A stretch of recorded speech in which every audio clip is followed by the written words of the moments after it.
The Woman Who Disappeared by Philip Prowse. Chapter 1. A Visitor. My name's Samuel, Lenny Samuel. You can call me Len. I'm a private eye. A private eye is a private detective. A detective who will work for anyone who will pay him. I'm not a policeman. I work on my own as a private eye. My office is on the west side of Los Angeles, on the 4th floor of a high building. There are only 2 rooms in my office, the outer room and the inner room. The outer room is the waiting room. There are 4 chairs in the waiting room, although there are never 4 people waiting to see me. In fact, there is usually no one at all waiting to see me. In the inner room, there's a cheap wooden desk. There's a big wooden chair for me to sit on, and on the opposite side of the desk, there's a low metal chair for my visitors. The rest of the furniture in my office consists of a large, empty metal cupboard and a low bed in one corner. When there is a lot of work, I sometimes sleep in the office. The notice outside my door says, L. Samuel, Private Detective. That's me. I'm quite tall, nearly 2 meters, and I weigh 80 kilos. A lot of men say that I'm ugly, but women seem to find me attractive. I've got brown eyes, brown hair, and very nice teeth.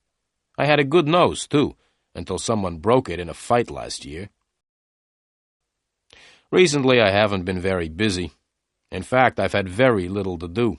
However, I did have some work last month. It all started late one afternoon when I was sitting in my office. I had just finished cutting my nails and I was about to clean them. Suddenly, I heard someone walk into the outer room. I always leave the door of the outer room open in case anyone wants to come in and see me. When I heard the footsteps in the outer room, I wasn't very surprised. I thought that someone had made a mistake and come into the wrong office. It was probably someone looking for the doctor next door. But a moment later, there was a very quiet knock on the door of the inner room. "Come in," I shouted, and put away the scissors I had been cutting my nails with. The door opened, and in walked one of the most beautiful women I had ever seen. She was about 18 years old, with blue eyes and long blonde hair.